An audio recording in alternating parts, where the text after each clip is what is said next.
the Leetcode Daily Challenge 28 of the month of October, and today the video is gonna be a little late because I'm traveling. And apart from that, let's jump right into the problem.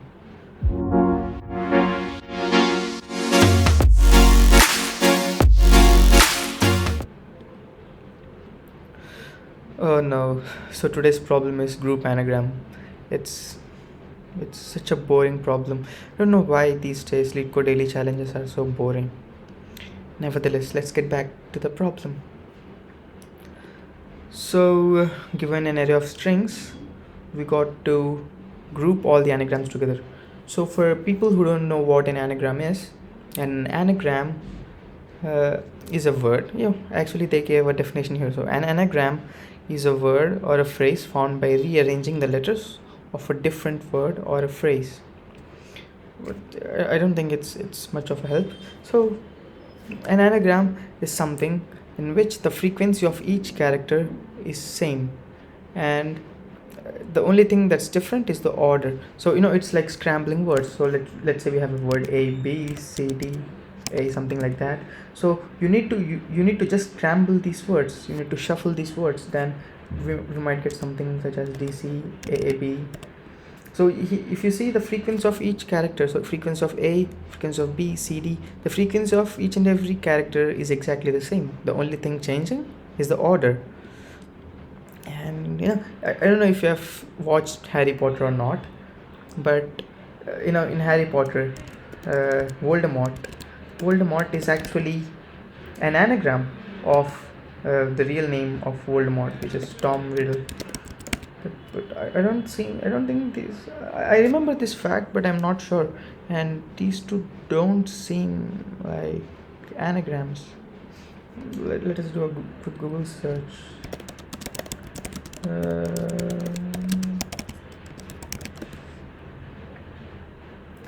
Here it is. Okay, so it's not just Voldemort. So this sentence, I am Lord Voldemort, this is an anagram of Tom Marvolo Riddle. I almost forgot this middle name, Marvolo. So if you take this sentence, Tom Marvolo Riddle, which is the name of the villain, the antagonist in Harry Potter, and then if you rearrange the words, you get the word. You get I'm Lord Voldemort. I should see that clip once again. Because they do that. They try to scramble the words with magic. Let's try.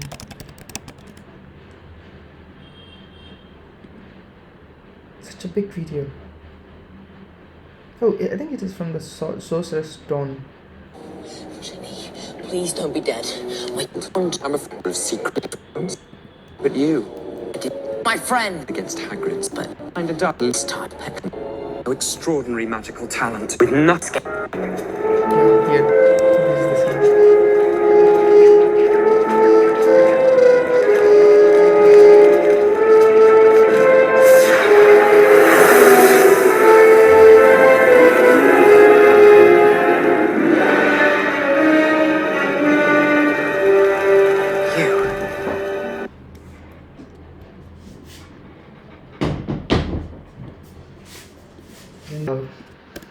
People waste time, but it was worth it.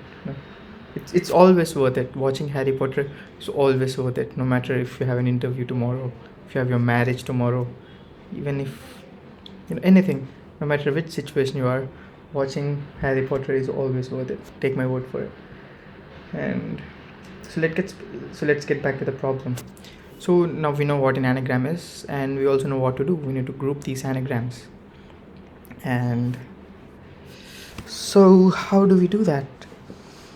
So one thing, the two approaches come to my mind right now. One of them is sorting and one of them is hash map. How sorting, you may ask? So the thing is, in an anagram, I'm having a hard time saying an anagram. We'll leave it. So in an anagram, the frequency of each character is exactly the same. That means the words are same. The only thing that's different is the order. So if you sort anagrams, that order is gone, because after sorting, everything will get back to its lexicographical order. And So after sorting, we can just group all the words that have exactly same lexicographical order after sorting, and then we can group them. That's the approach one that is getting into my mind. And the second approach is, it's a simple naive brute force approach, which is finding frequency of each and every word and then grouping them based on their frequency.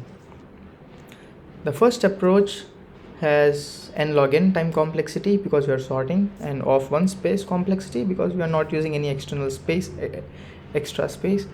And then the second approach, the time complexity would be O of n, because we are just creating frequency hash map, and that should be O of n. And the space complexity, sadly, however, would be O of n. Actually it would be O of n into 26, but O of n.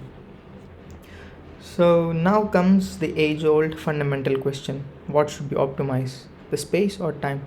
This is a problem that most software engineers face in their day-to-day life, and most of the times software engineers try to optimize time instead of space because we have got abundance of space because of these cloud-based space services such as AWS and Azure and Google Cloud. We have a lot of redundant array of independent disks and so space is not much of a matter for us. But time is not something we can outrun. It's actually one of the most precious things in this universe, probably even the multiverse if it exists. So we should always try to optimize time. That's what I'm going to do now. So yeah, sorting. Okay, so how do I start? So the pseudocode of it should look something like this. Like I would have a hash map. Something like this, and for each word in the input string, I would get the frequency of characters somehow.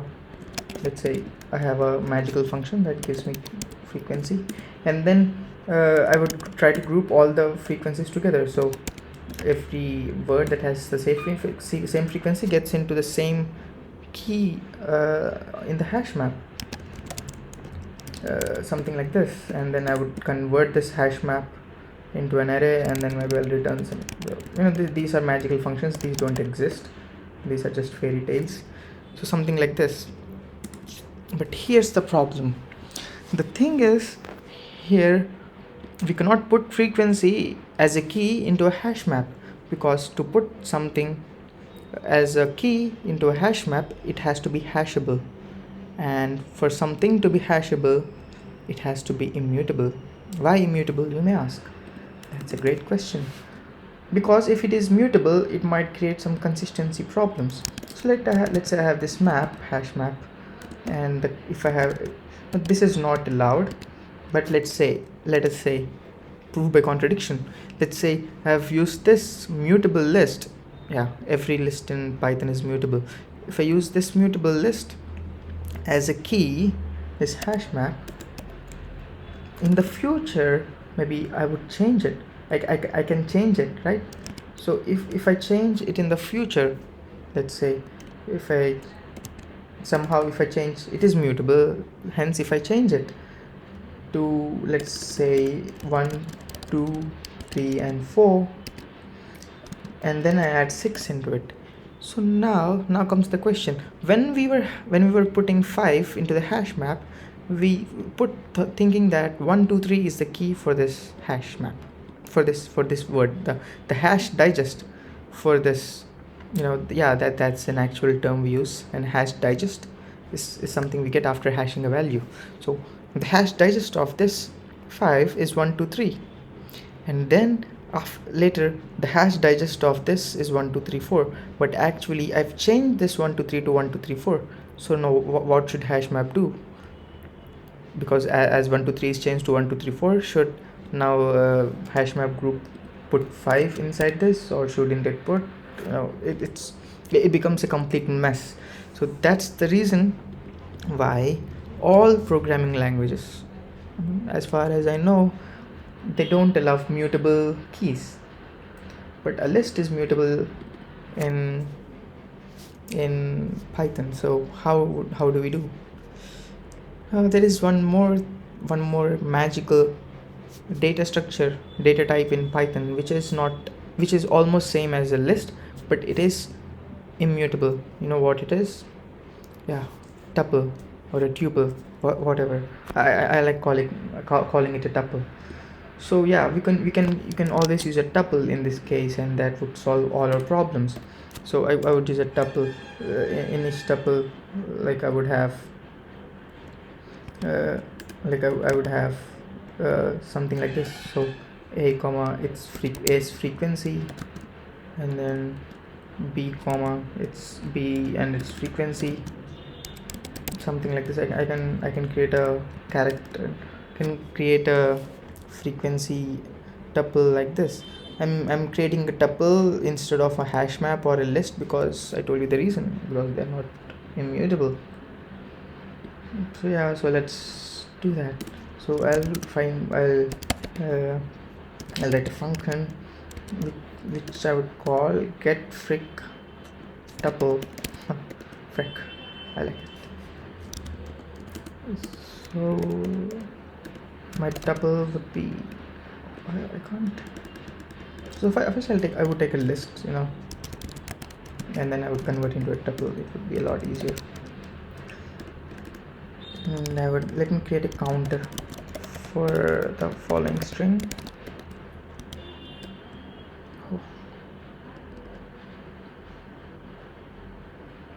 Oh, can I pass a string into a count? So no, a counter is nothing. Okay, let's forget about counter. Let me create a new dictionary. Frick dictionary for x for each character. For character in x, if say in fracdic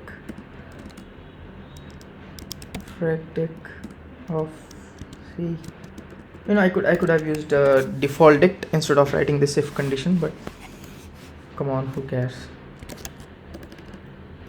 Else fracdic of c is equals to 1. This should be fairly easy. So we have frequency of each and every character in fracdic, and I would like to create my tuple in an order like a b c d, in that order, because if I have a tuple frequency tuple with its order as abc and then other frequency tuple as of order bac, then they both might not be same and we might not be able to group them. So I'll go in this order.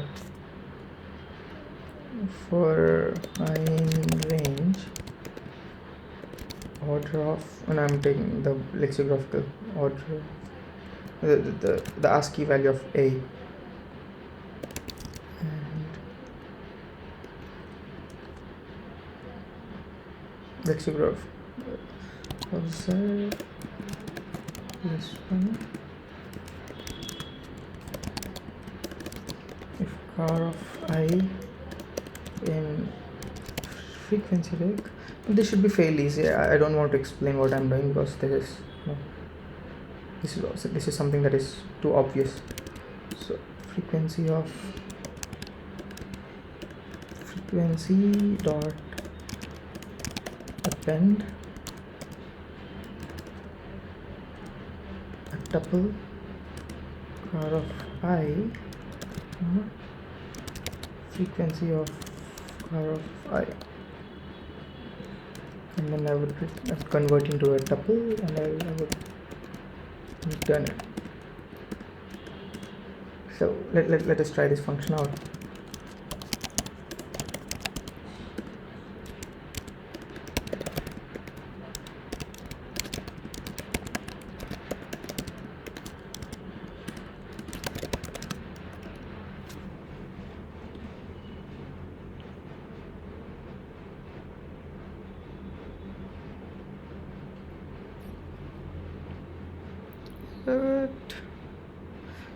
List indices must be integers or slices, not string.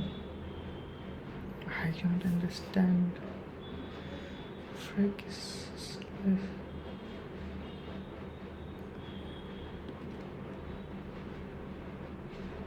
Okay, this isn't actually Freck, it is Freck Dick.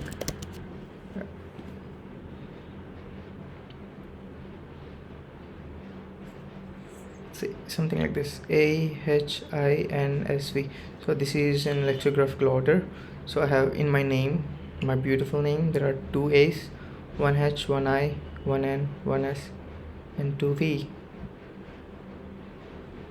This is how our hash, this is our mutable tuple hash, mutable tuple frequency, or immutable frequency tuple of each word is gonna look like. I had a hard time articulating that thing in my speech. Okay, so let's get back to our revision. So this would be my answer. Oh, first let me have a dictionary, or dictionary or hash map. I keep using them in interchangeably, so please bear with me in that case. This is just like default dict is like a hash map which we have default value, so we don't have to write this loop. We don't have to write this if condition again and again. So okay, so for word and words, the word and given input, first I need to have frequency of it. Instead of answer, let me call it frequencies. So word frequency would be this function. Yeah, I'm lazy. And then I would put this as a key, and then I would append the word. So now in this dictionary frequencies, so for each tuple immutable frequency thing, whatever we created here, we group them based on this thing. Then we can add these into an array. So the answer can be in any order, so we don't have to think about the order. So yeah, so for there is this thing called as items, or we can just do a general. Okay, stop. This thing we are appending, so this has to be each and every value of this key has to be a list, so it's not integer. My mistake, sorry. So for each key comma value, let's start for each key in frequencies, I would add its value to my answer. I could have done that using items, but it's okay. I don't remember the syntax of items.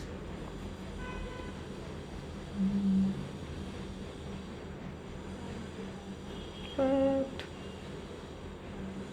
Frex, yeah, I'm sorry.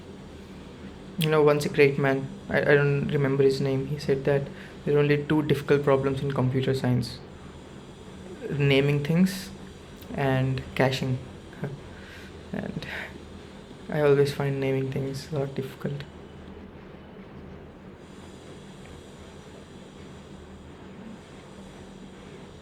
Oh, we've done it. 1-to-1. It's a nice palindrome. Okay, and how did I do this 1 year ago? Let me check. I've used sorting. I was such a bad software engineer. And I even tried to do this in 2020. Lots. So how did I do that in 2020? I was a bad programmer in 2020 as well, because I've used sorted. And using sorting does not make you a bad programmer. It just doesn't make you an optimal software engineer. See, this is what optimal solution looks like. Here, it's a lot faster. than the previous solutions. Okay, enough of all this thing. So yeah, that's it for today. If you like the video, like, comment and share it with your friends. If you don't like this video, share it with your enemies and they will waste their time and you'll be happy. Actually, you shouldn't be happy when your enemies are sad. You should be, yeah. It's getting a little philosophical, but if you're really good, then you should always hope for good for everyone, even if he's your enemy. Yeah, enough of all that. So bye, see you tomorrow.